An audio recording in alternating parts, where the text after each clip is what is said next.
So The Conjuring 2. It's a long shot. I know it's a long shot because I've been working through this series with you, and so far you haven't seen any of them. But I've been surprised before. So, have you seen it? I have not seen it. Oh, I was like not intending to. It was like for a second there, I was like, did we break the format? Like, what's Psych. Okay, well, let's watch it. All right.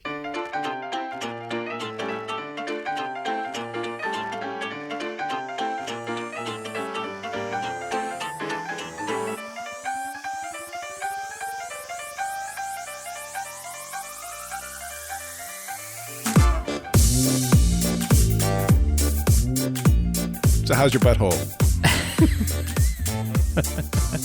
Well, that seems like a real meta question because in my phone under contacts, you are and have been for a number of years now, and I don't know why. I don't remember anymore, but you're listed as butt friend. And you're the there's only a weird person. picture of my mouth. And what's I'm like licking my lips. What's great about this is everyone else, including my own mother, is in here very formally first and last name. Right? Like it's like a business phone. And then you're just butt friend.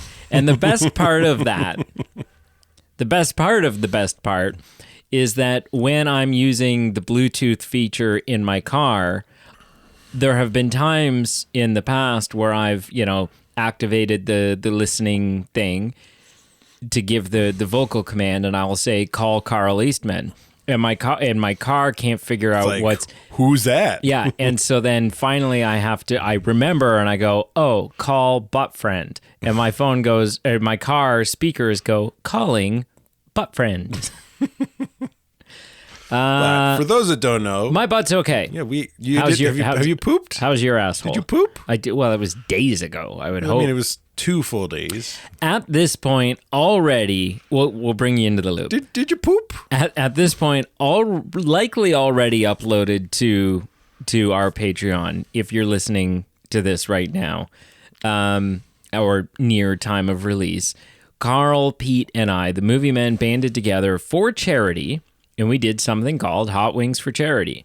And it was kind of like a mix between like a celebrity version of Who Wants to Be a Millionaire where they're playing for charity, mixed with a little bit of Hot Ones, mixed with just mayhem, mixed with an ice cream eating contest, essentially is what it turned into.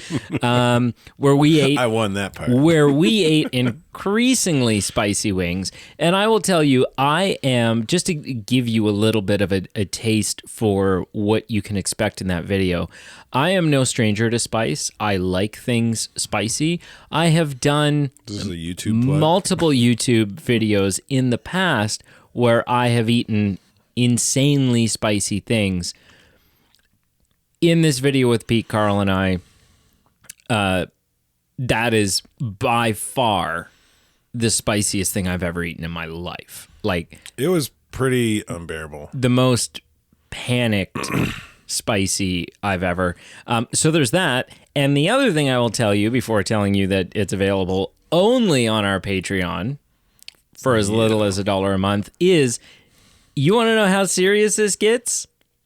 Pete is dropping full-on F-bombs in this video, uncensored F-bombs. So it is, it's something you're not going to want to miss. Go check that out. It's effing great. It's something. My asshole's fine. I definitely felt like, the first, I'm not even going to say the first one, probably the first two, because you know how you have like one, I mean, I don't know, everyone's different, but you have like one poop a day. Yeah. Maybe every other day, depending on what regular is for you. Yeah. And then you move on. Well, I had like 3 the next day, and none of them were like satisfying. Like there was a little bit of burning. Poop. Well, and it was just like, it was just a weird consistency and an odd amount. Yeah. And I would say all 3 of them burned a little. Yeah. But it wasn't like unbearable. It wasn't unbearable. Yeah. It was actually kind of like, ooh, that's a fun sensation. Mine were so I've pooped 3 times since then too. Okay. I had pooped twice yesterday and once this morning. Yeah. And this morning was definitely the least burning. Oh, but it's still burn. a little. It sounds more like what you've had. The Right. first 2 were like, it burned enough that I would pucker, which made pooping difficult. Right? Okay. Like You're like, I go need to get push this it out of me, out, but I it's don't like, want this experience. Oh, yeah. Like all the okay. muscles kind of seize up and nothing pushes out. Yeah. I won't say But, I was like, I wasn't. It wasn't the worst. Like what? Like I shared in the video, like my first I think I shared it in the video. My first hot, super hot sauce experience. Sure. And one at work the poop, years ago. Yeah, the poop I had after that, and it was just like a little bit on a piece of sausage. Yeah. Like the poop I had after that was definitely far worse than what I had yesterday. And I will say, like, you know, I'm not gonna say I got pleasure out of the sensation. But it wasn't. It was just kind of like it was almost like you know when you rub like Vicks under your nose or whatever, right? And you're like and you're like, this isn't a great sensation, but it's also a little exhilarating. Like it's a little like kind of gets you. You're like, yeah. Right. Anyways, let's. Hello and welcome to the Movie Men podcast. We are the B team. And sorry about the fecal matter talk at the start of the show. I do want to say, yeah. And this is well, then you probably should. This is a shameless plug, unsponsored plug. Okay. I was super glad that I had a Tushy bidet. The Tushy bidet. It was after fiery poops, water blasting up my bum was very nice. Okay. Anyways, there's no way to rig that thing up with like milk. Not that I'm aware of. Because that would have been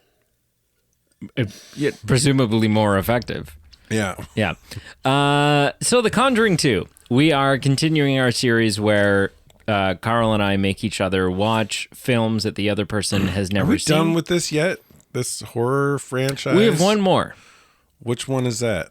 The Conjuring 3.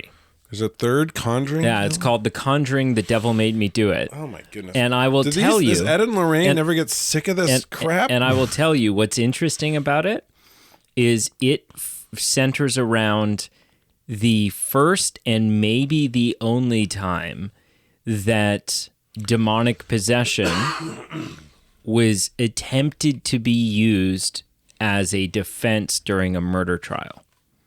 So it's interesting. So it's interesting. Is it about the Amityville horror? No. It's set years after this one. This one was just kind of like touching on it. Yeah, it just kind of touched on it. I will tell you, there's only one more left in the Conjuring universe, which is that one. I am going to reward you with some great comedy afterwards.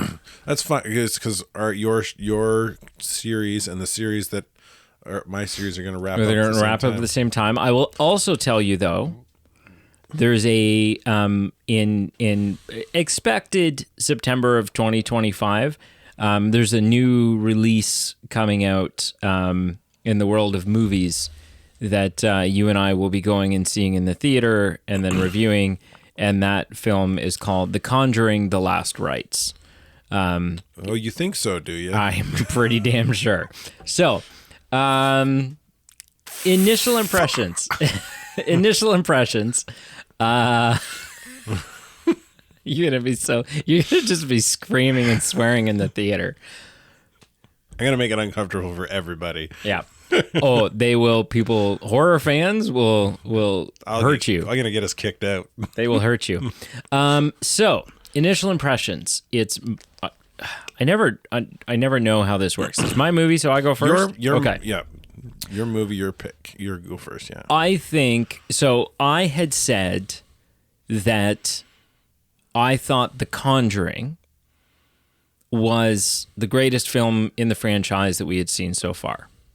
Right. Since watching The Conjuring, we watched Annabelle Come Home. I said it was pretty good, but I don't think it's as good as The Conjuring. The Conjuring was still kind of held that title.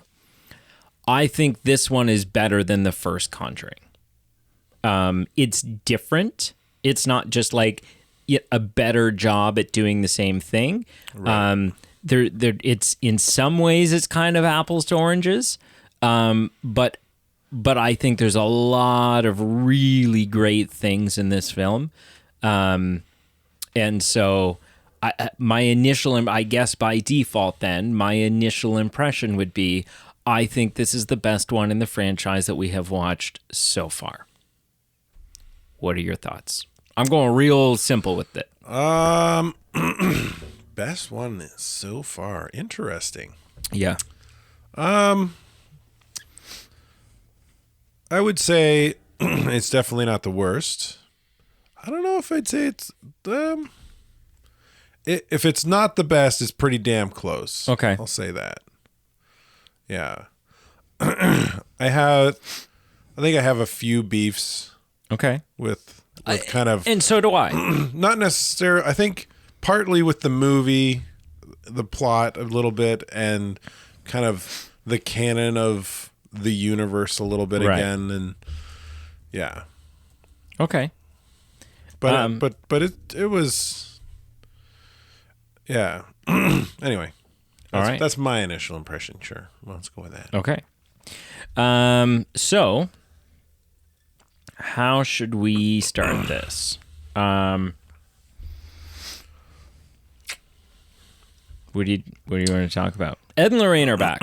Yeah, they're great. It's a great characters. Great, good acting on the part of those portraying them, who are Patrick Wilson and Vera Farmiga. Farmiga, I think. Farmiga. Yeah, it's Farm Farm IGA. Yeah. The sister, Farmiga. the older sister of the girl that plays the Sister Irene in the Nun films. Yeah. Yeah. What about her? I'm just telling you that the woman that plays Lorraine is the older sister of the woman that plays Sister Irene. Oh, really? Yeah.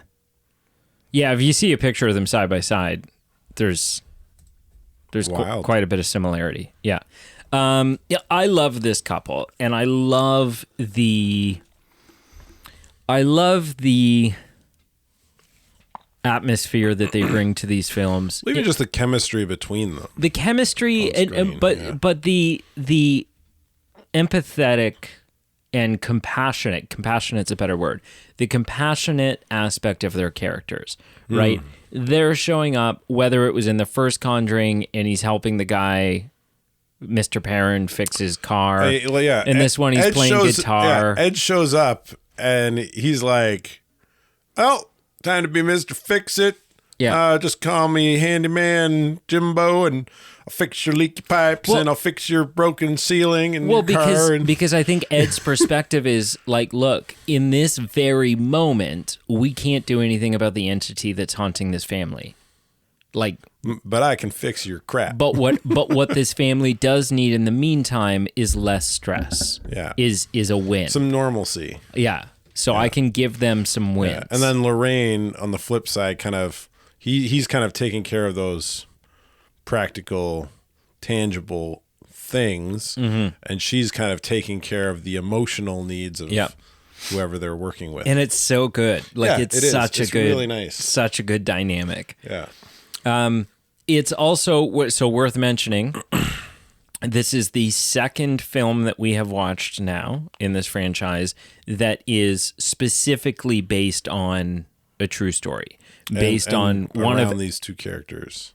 Yes, based on one of Ed and Lorraine's cases. The one Annabelle film was but like they were off doing something else when it was all going down. Super loose. I will say, I think this is a good time to point this out. It seems like as soon as they get on the case, and this is, I'm realizing this from, I don't know if I mentioned it from the first Conjuring one, but as soon as they're kind of like on the case, on site, the movies get less scary. Well, there's less, the jump scares don't hit as hard, and they're less kind of spooky and that it's interesting that you said that, because I had the same thought, but I sort of materialized it differently in my mind while we were watching, which was, the film starts out and we get reintroduced to Ed and Lorraine, but then we step away from Ed and Lorraine for a bit to sort of establish the haunting. Yeah, to establish the haunting. Yeah. And there is, while they're establishing the haunting and this horrible stuff is happening to this family, I have this feeling inside of me, which is,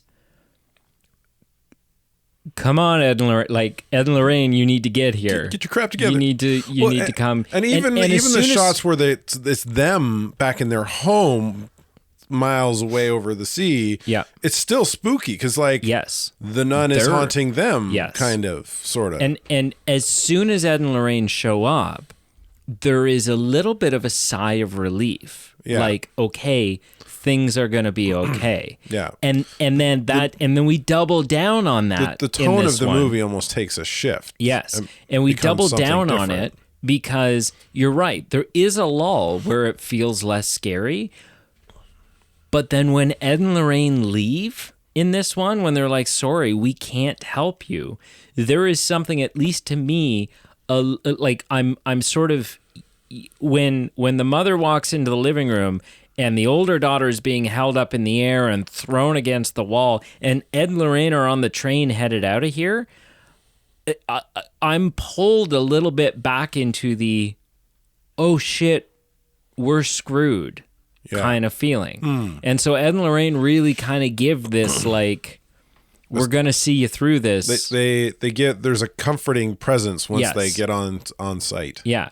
Which they portray really well in the film. So yeah, less scary, but I'm like, but to me, that's not necessarily a demerit. I don't think I'm pointing it out as a bad thing. I note it. I don't know if I noticed it the last time. Okay.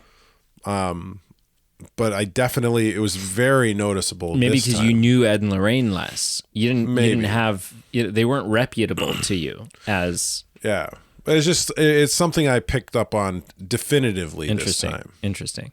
What is spooky is, and we've talked about this before, the based on a true story aspect does so much for this film, and it's twofold. One, in the sense that it's just a better film.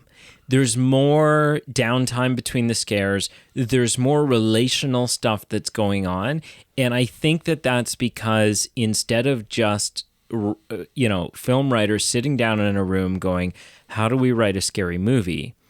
It's adapting case files and records and accounts of what happened.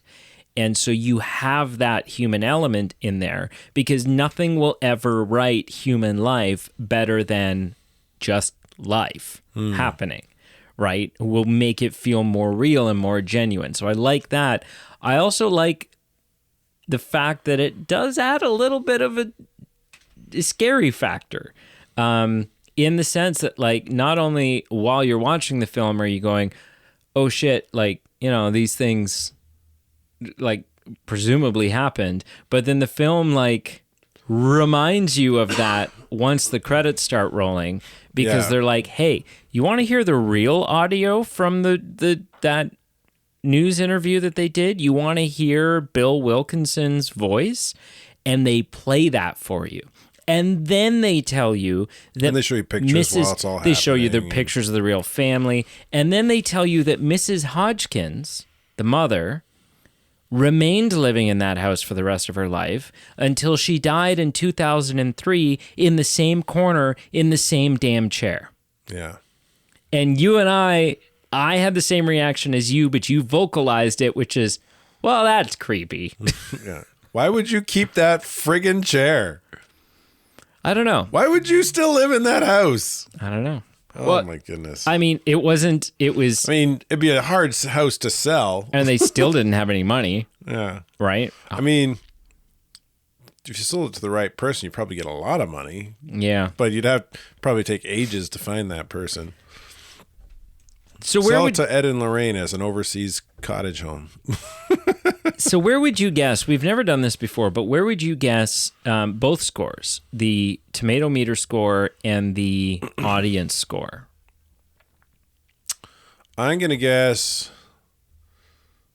the tomato meter score floats around 50 somewhere. Okay. Give or take 20. And could be 30, could be 70.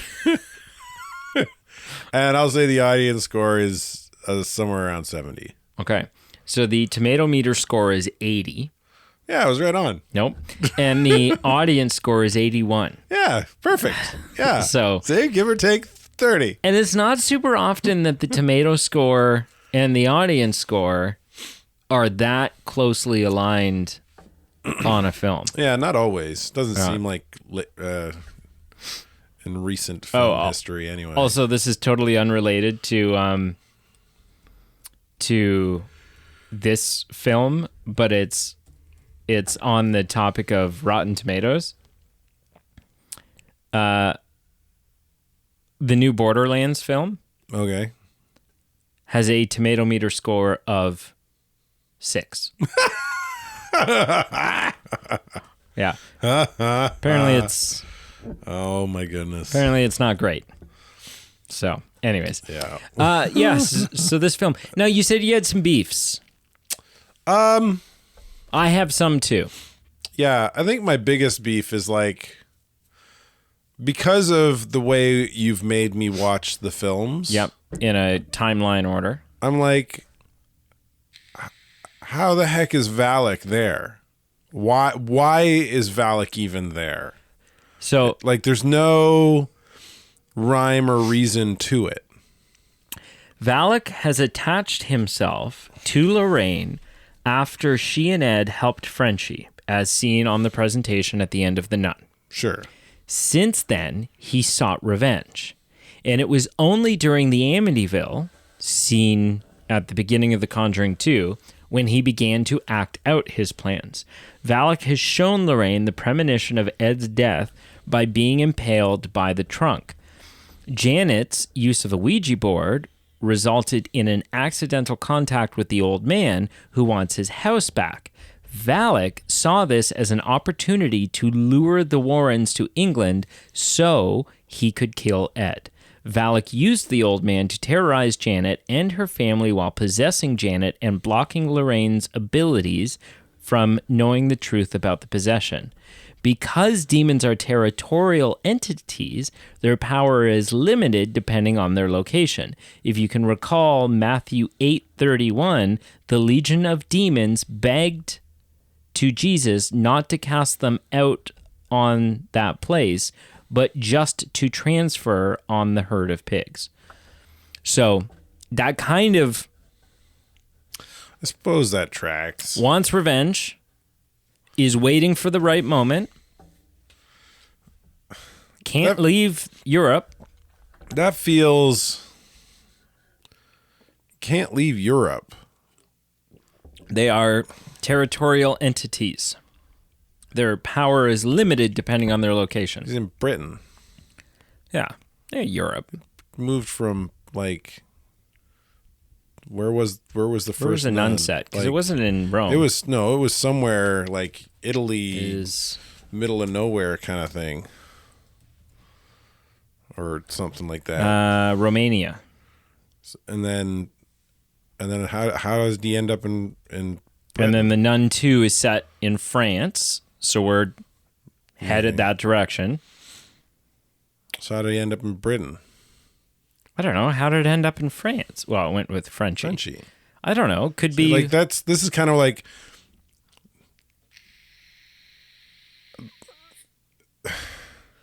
latched onto an object that happened to be in the room when cast out of Frenchie, and that object ends up in England.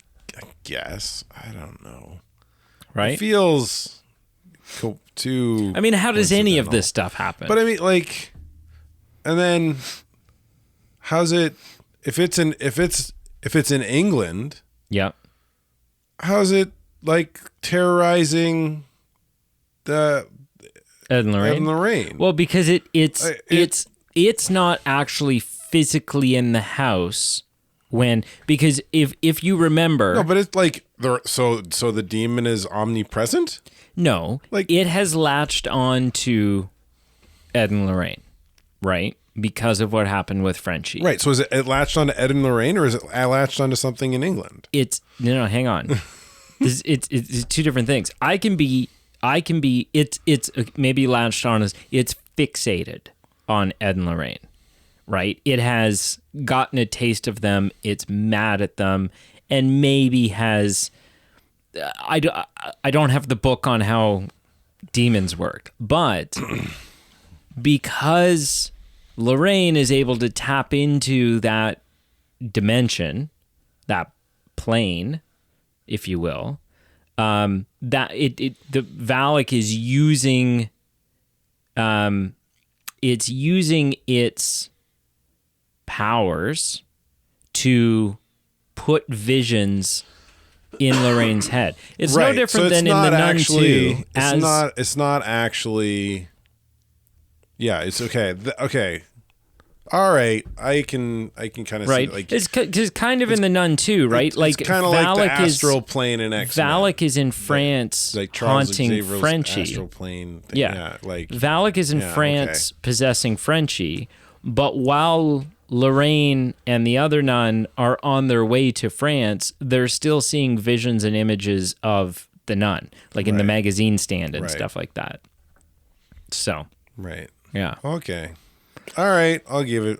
I concede that. Yeah. My only issue with this film is I think not so much later on, because they do a better job of like hiding it in shadows and obscuring it and stuff like that. But the initial introduction of the Crooked Man is just shoddy CGI. Like it just it felt janky. It felt janky. And there was a moment I thought they were doing it intentionally because the boy was kind of like slow motion. And I was like, it has this like stop motion kind of Are they trying to make are they doing the real, like the real videography of the boy running away janky to make the CGI feel better? Because I don't know. But so that was oddball bananas to me. Like I don't know. And I don't know, like I have not, unlike the story of the first film, I have not done a deep dive into the actual account of this. And so I don't know if the Crooked Man is a part of that or if it's something they added to the film. If it's something they added to the film because they thought it was scary, I think it's a misstep. If it was something that felt integral to the true story and this was the best they could do, it still didn't really work, but I can forgive that a little bit more because you felt beholden to do it. Yeah. But you still probably could have done it better. Because later on in the film, it's done better. Right. It's obscured a little bit more. You don't get that like janky. Yeah. I wonder, I had a thought. What was it? It's fleeting. It's gone. It mustn't have been that important. Crooked Man, real life story. Doing things just to make them scary. Oh, yeah. You're welcome. No, you're welcome. Is Valak ungrateful bastard? You didn't help. I totally helped. It wasn't helpful. Is Valak a real, like, did the Ed and Lorraine, what is their last name again? Warren. The Warrens. Do the Warrens claim that the demons they fought, they knew their names? Like Valak, they knew this demon was Valak? Sorry, ask me that again. So there's this movie that we watched based on a true story. According to the movie, the demon's name was Valak, and they cast it out and fought it, whatever. Right. Is that part of their recounting, like the real life Ed and Lorraine Warren? I don't know if it's a part of their real life accounting. What I can tell you is that Valak is a demon described in the Geotic Grimoires, the Lesser Key of Solomon. In some versions, as Ualic or Valak, and in Thomas Rudd's variant as Valu. Anyways, it's in the old creepy books of yesteryear that we often see reference, like in these movies. It's in the Catholic Bible. Yeah, so in these types of movies, you will often see, them accessing old dark books that detail hell and detail the different demons and stuff like that. Those books or books of that type do exist, have existed. When was the Lesser Key of Solomon, Derology? Anyways, with like all these dark old symbols and stuff like that. Like that's all legit old occult books and stuff like that. Yeah. And Valak, so all of that to say, Valak is not an entity that was created for these films. Right. Right. That is pulling from a real life canon. Real canon. Earth, sacred timeline. Sacred timeline. Earth 616 canon. Yeah. Prime Earth canon. Valak is listed 62nd in the Lesser Key and the 50th by blah, blah, blah. He leads 30 legions of demons. So he's a big player. I don't know what the He's a player. Yeah. He knows what's up. He's got some rank. In the world of demons. So what I don't know, so was that like it? So technically, then,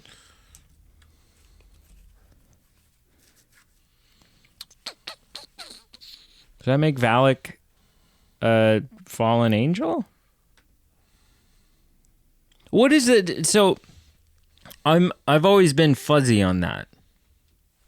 Cause like, okay, so Bible canon. Right? Sure. Lucifer, one of an angel. Yeah. And one of like, in the ranks and tiers of Gabriel and Michael and, he was an archangel. He was like the right hand of God. Yes. Messes up. Big time. Big time. Is excommunicated from heaven. Good terms, yeah. Bad terms, actually. Bad terms, good terminology for explaining it. It was like someone leaving the Amish. You're not coming back. Yeah, you're shunned for life. You're shunned.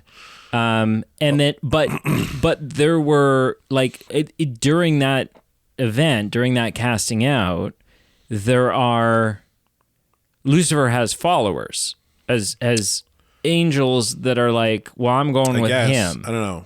I've heard that told before, but I've never read it or seen it myself. Because the question is like, are those fallen angels I don't know how demons, or are demons just creations of Lucifer? Can Lucifer even create? He's not the creator, right? Like, I don't know. According to Dogma, the movie, like the Kevin Smith film, they're just angels that have their wings cut off, right? Like me. Yeah, sure. Yeah. Dark past. Okay, so it's all right. Well, there you go, children. It's the Movie Men, the Bible Hour, brought to you by the Movie Men. Yeah. Doing it next week when we talk about Dogma. Why you shouldn't pee in the communion wine. Okay, so that'll be a long episode. There's lots of reasons. Every reason you can think of is pretty much. I thought that's how they made holy water. It's just a little bit of it's the ammonia, sacramental urine. Yeah. Oh my gosh. Sacramental urine on the Sacrilege podcast. Oh man. What are we talking about? The Conjuring. Two. The second one. It's got a nun in it.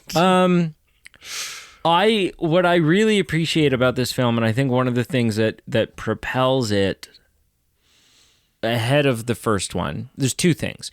One is that this is a more classic and really the first proper example of this in this universe, of just a real, this family screwed haunting. Yeah. Right? Because in the first Conjuring, it's a haunting, but it's like the spirit of an ancient witch that has possessed the mother. Like it's witchcraft. Right. Whereas this one is just a demon. A demon and a spirit. And a spirit, yeah. But it's that, bed being pulled across the room. So this is one of the... You can't escape if you want to. I wonder if... I guess this... I don't know if this is... I don't know the real story well enough. Yeah. This is the first time I've even heard of it.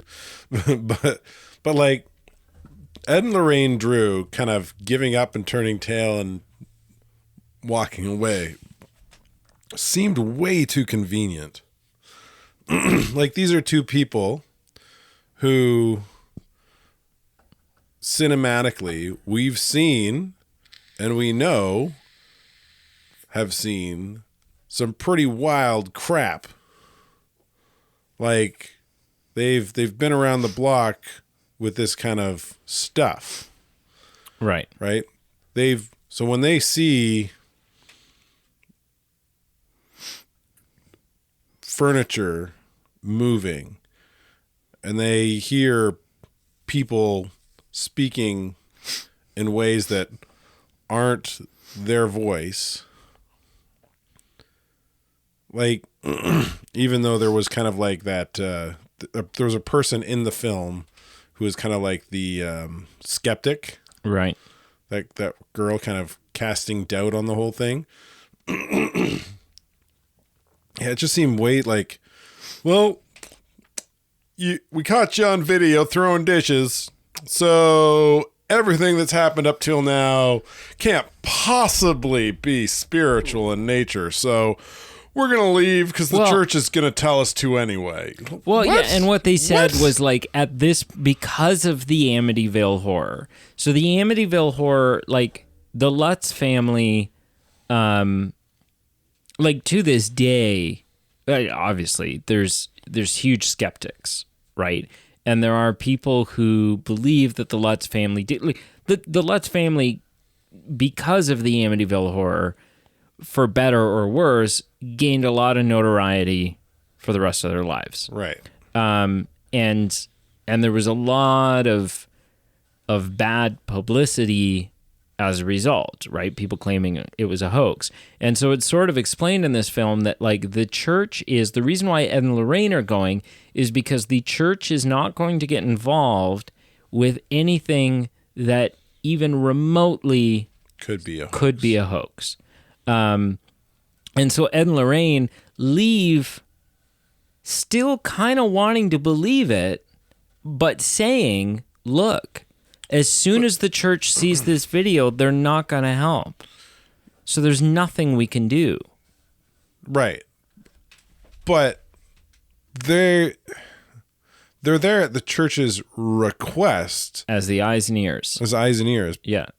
But they don't have to leave. But Ed does, because Ed made a promise to Lorraine that they weren't going to get involved past just being eyes and ears. And it's not until there's like this real internal conviction where Lorraine finally makes contact with Bill Wilkins and they have to go back because they sense like this is actually much bigger and worse and scarier than we thought, right? And what I love about this film is exactly one of those moments where Ed is in the basement on the other side of the door and Lorraine's outside, and there's a real like I was getting choked up because they share a real human connection moment of, please, Ed, I'm scared, wait for me. Don't do this. And Ed says, Lorraine, I'm sorry. I know I made a promise to you, but I have to help them. Right? And they say earlier on in the film, he says, look, we've turned down a lot of cases, we've never turned down a family who needed our help. Right? So Which it just makes the whole thing, So let me read this. Seems like an odd... The Enfield poltergeist was a claim of supernatural activity at 284 Green Street, a council house in Brimsdown, Enfield, London, England, between 1977 and 1979. The alleged poltergeist activity centered on sisters Janet, aged 11, and Margaret Hodgkin, aged 13. Some members of the Society for Psychical Research,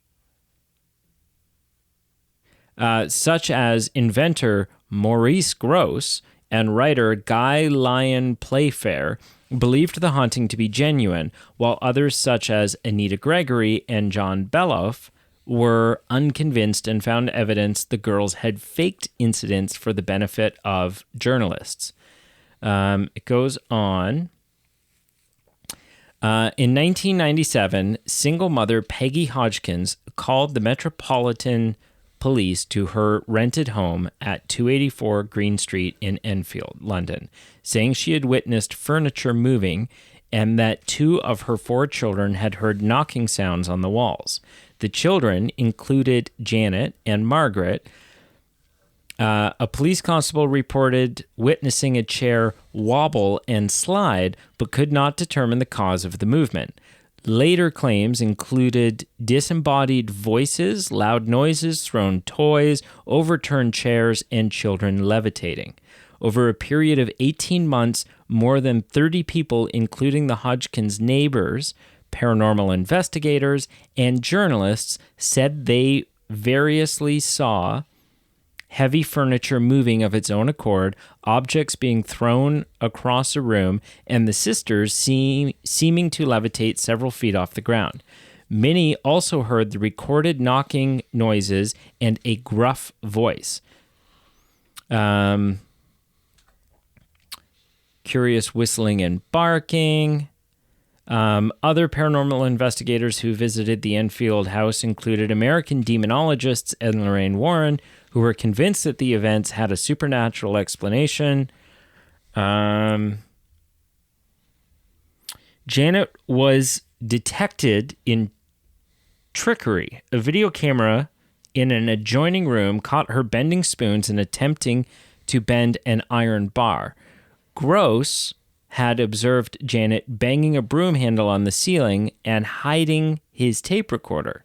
According to Playfair, one of Janet's voices, whom she called Bill, displayed a habit of suddenly changing the topic. It was a habit Janet also had. When Janet and Margaret admitted pranking to the journalists, Grosse and Playfair compelled the girls to retract their confessions. The 2 men were mocked by the other researchers for being easily duped. Girls had staged some incidents. Investigators suggest Janet was practicing ventriloquism. So the general consensus, and I'm just reading Wikipedia, right? And so it is what it is. Skeptics have argued that the alleged poltergeist voice that originated from Janet was produced by false vocal cords above the larynx, that the and had the pharisology and vocabulary of a child. In a television interview, Janet was observed to gain attention by waving her hand and then putting her hand in front of her mouth, while a claimed disembodied voice was heard. During the interview, both girls were asked a question: how does it feel to be haunted by a poltergeist? Janet replied, "It's not haunted." And Margaret, in a hushed tone, interrupted, "Shut up." Skeptics had regarded these factors as evidence against the case. So it's one of those things where, like, if you just read the Wikipedia, it is there's some damning stuff there. However, these films are not about the production of these films are not this ultimate fact-finding journalistic thing. It's Ed and Lorraine's accounts, the Warrens' accounts of what happened. Well, and it's entertainment value based on if this is true. Yes. But I will say I am a skeptic of the skeptics because you hear that recording audio at the end. That's a hell of a sound for an 11-year-old girl to be making. She got a false larynx. Apparently. Whatever the hell that is. Yeah. So I don't know. Is there anything else you liked or didn't like? The nun stuff was creepy as hell. Yeah. Again. Oh, especially in Ed's I find the office. fingernails, the fingers around the painting worked. Yes. But like when Ed walked into the living room and there was like fingernails or the fingers. Yeah, that was. I was just like, they overdid that. Come on, just do a shadow or creepy thing in the corner. I agree. But yeah, But the painting hanging up on the wall. That painting on its own. Whoever actually painted that did a marvelous job of making it super creepy. I don't know why anybody would hang that in their office.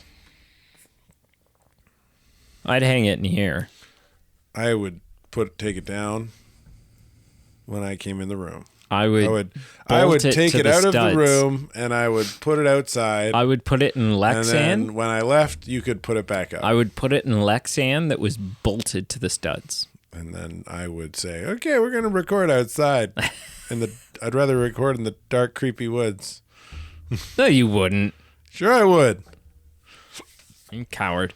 Okay. Be in a dimly lit room with a creepy picture. Are we ready to score this? Yeah, sure. Okay. I'll go first. Okay. Because, your movie. Yeah. You go first. I'm going to give this a 9 out of 10. A 9? Yeah. I think it's... You're not trying to bump your score here, are you?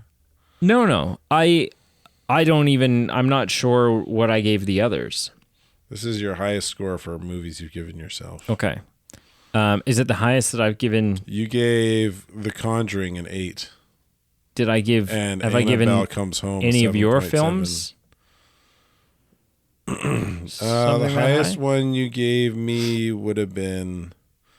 Oh, let me pull it up. Split and Unbreakable. No. Robin Hood, 7. No. Monty Python was a 7. So I'm giving it a 9 because although there are some things that drag it down, I think it's solid. I think it's spooky. I think, but even the parts that aren't spooky, I think it's just a real. There's so much emotion in it, and it's just a good story. It's a good story about characters caring and interacting with each other and having genuine interactions. And so I give it a 9. What say you? So yeah, the story is well weaved. I think there are some leaps of connectivity that you need to make it work. But there's some good foreshadowing there that pays off later, and overall, if you like scary movies and jump scares, it's got plenty of those in the early on. Yeah. And then when Ed and Lorraine get on the case, it has heart. It's got heart. It kind of pulls you into kind of the investigation of them trying to figure it out. Yeah. and their process. I think I'd give it an 8. An 8? Yeah. That's the highest score you've given. Yeah. One of my films. Yeah. Which, that just makes a really messy average. Why did that do that? Oh, you need to, if you go to the top left, there'll be like a decimal point with some zeros and an arrow pointing direction that'll tell you to move the decimal. Oh, okay. You can make that fewer decimals. Yeah, there you go. Make it just one decimal. Round to the closest one. Yeah. So 6.1, which means, so just to update the listener at home, Out of all the films we've watched, I officially now like the movies that I've made you watch more than I like the movies you've made me I watch. feel like you did that on purpose with this night. No, marginally, like by 0.2, by 0.2, so by 2%. Right. You still like the movies that you've made me watch more than you like the movies I've made you watch. I mean, and I still like the movies you've made me watch more than you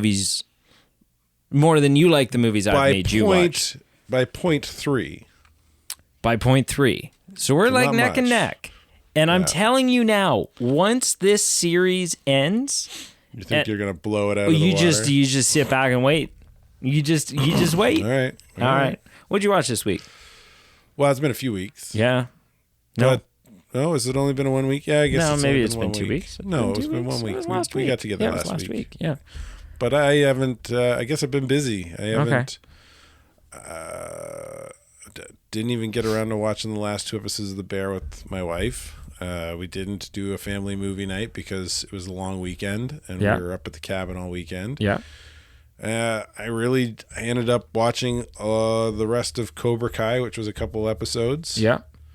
Which I'm really disappointed that Netflix is doing that stupid thing where they release half a season 1 month and then a couple months later they release the other half. They should release it one episode a week. I would prefer that. Yeah.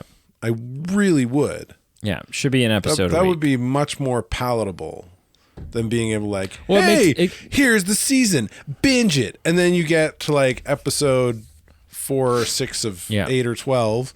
And they're like, the rest is coming in September, and it's what they're trying to do. Finger the TV.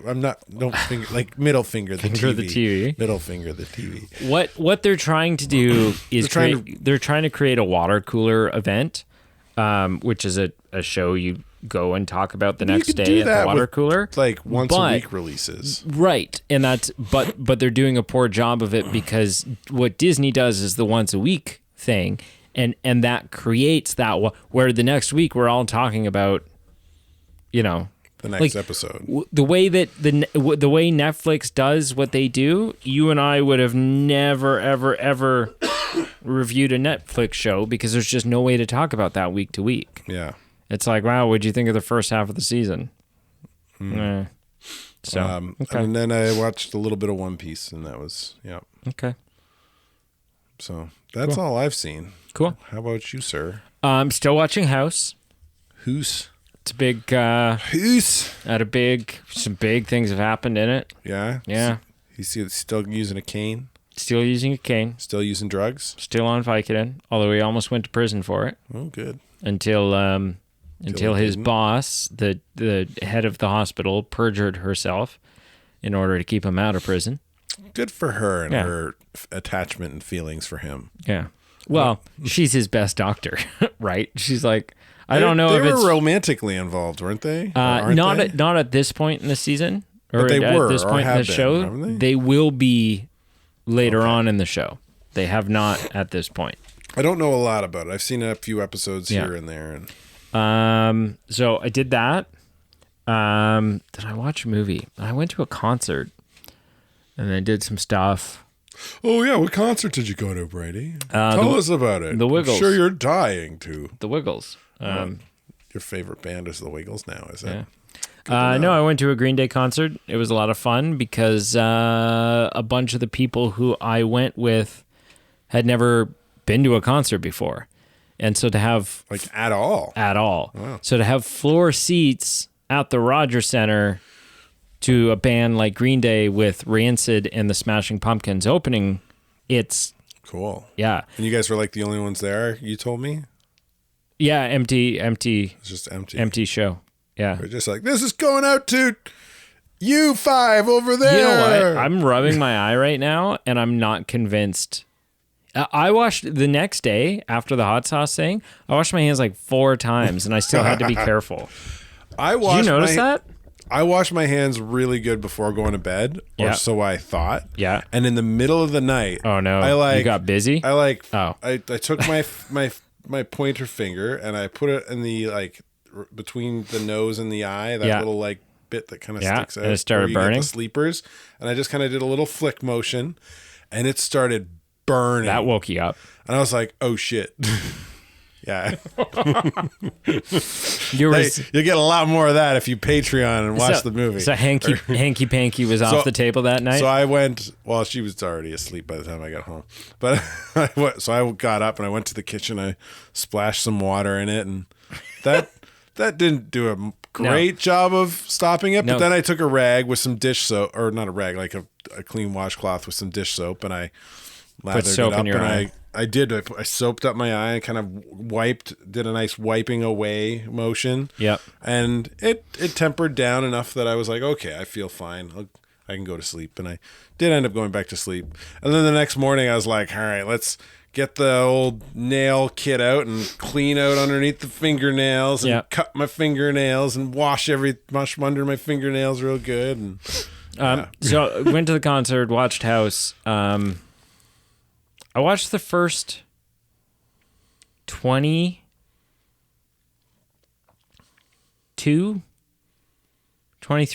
episodes of One Piece. Did you really? I did. The animated or the live action? The animated with subtitles. Oh, with they've got dub. I know, but that's like you I know, but listen. So Brienne's siblings are big anime people. Okay. And they'll reprimand you for watching dubbed. I don't care. But I don't mind watching dub if I don't have a choice. Right. I'll watch dub.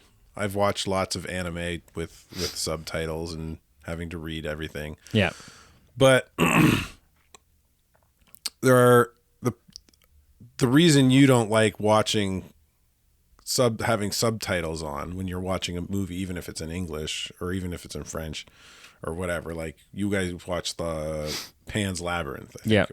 In your review of that, I would say that's why I would choose dub over subtitles, because there's lots of great animation in an anime, and if I'm reading the bottom of the screen, I feel like I got to rewind to watch that fight scene again because there was serious conversation happening while they were fighting. Or a lot of times I find sometimes the dub goes by. I'm a slow reader, so sometimes the dub goes by or the subtitles go by too quick. Right. So that's fair. Yeah. And I think that's it. Cool. What did you think of One Piece? The first few episodes. I was watching it for you. Yeah. So how many did you watch? 22. Okay. 20.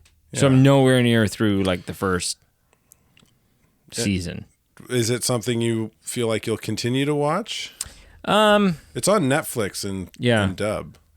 I'm curious, like now that I've watched the first 20 some odd episodes of the animated, I'm curious to watch the live action and just be like, how similar or different does this feel? Yeah, the live action covers like the first several seasons. Oh, okay. Yeah. So like you're 20 episodes in and you haven't met like half of the people. Like you've met Zoro probably and Nami. Mm-hmm. Have you met Sanji? Don't the think cook? so. No. Yeah. So you're not even close. So there's still 2 more crew members that he's going to pick up in the next 20 to 40 episodes. Right.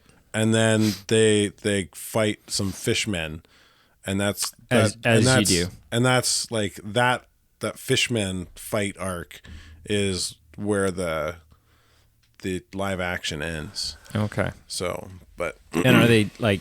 Is that where like season 1 of the live action ends, or are they're done? They're not gonna. Season 1 of the live action ends. There's been some whispers and talks about it potentially happening again. I think it will be completely dependent on the creator of One Piece whether he wants to continue to do it, because he was pretty rigid. He was very rigid with his demands on having complete creative control. Showrunner confirmed that he was to be unable to do the scheduling along with the confirming. Filming is scheduled to finish in December. They're shooting it. Oh, they are? They're Nice. shooting season 2, yeah. I liked it. I thought it was good. They obviously rushed through some things, but like the actors you that have they to when you have thousands the of actors episodes. the actors they picked did a great job. They bumped some stuff up, like revealing who some of Luffy's heritage is.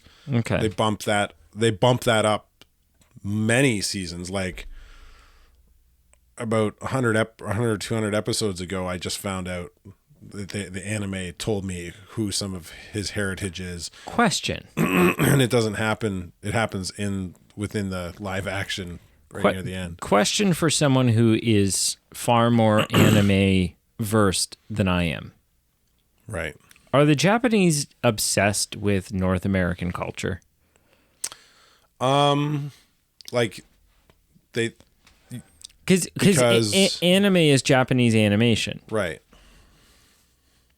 But I feel like if on the odd time that I'm sitting and watching anything anime related, it actually stands out to me when there's a Japanese character. I'm like, oh, holy shit. Right? Like, they're always like white pasty people. Right. In anime. Right? Sailor Moon. Pokemon. I think there is some of that kind of a thing, I guess idealism, maybe. I don't know. But I think it's also just like creatively, that's how they do it. I don't know. Right. Okay. I don't think it's like overtly intentional. Like One Piece, as you watch One Piece, like all the crew members on they're all different ethnicities of the Straw Hat Pirates, they're meant to be like individuals from different ethnicities and regions, and Okay. Thank you so much for listening. Make sure you check out our Facebook, Instagram, and Twitter, all listed down below. You know, with inflation, the cost of groceries and rent and all your other bills, chicken and wings, clothing, stuff like that, has been skyrocketing. You know what hasn't gone up in price? Our Patreon. You know what has gone up, though? The value of our Patreon. The things we do for you. Super smooth. For as little as $1 a month, you can access fun perks while supporting the show. And those perks include things like bonus episodes, occasionally a video version of one of our episodes, and stupid shit like hot sauce on chicken wings and Pete dropping F-bombs. It's worth that alone. It is worth the $1 a month alone just to have access to Pete cussing. Like, that's brilliant. Yeah. That's good TV right there. And we have merch. Yeah. There's hats. But not the hat you'll see in the Patreon chicken wing episode, because that one apparently doesn't exist anymore. You should like bring it back, like a one-time. I don't know that it was. I don't even know where the hell it came from. You should like bring it back as a, because I have one exclusive. too. I have one too. Did you and Pete just make two and we're like, these are our hats? We'll wear them when we're doing the show. Pete made one for himself and then gave me one for kicks. My birthday or something one year. I don't know. But I'm not a big hat guy. So I never, and it's really like, so here's the thing, and it works for Pete. I'm not a big hat guy, but the hats that we sell on our merch store now are like the flat brims or like the snapbacks or like stuff like that, like trucker hats. I still peak the flat brims. That's why you're a dick. But But the ones that I don't know where he got these hats. The ones, actually, I think he may have just like bought the hats at like the dollar store or Walmart and then took them into like a local embroidery place with a copy of the logo or something. I don't know. It's like, can you put this on here? Yeah, I'm not sure. Sure, but that's $5. they're real, like in the shape of it, they're real dad hats. Yeah. Like they're real.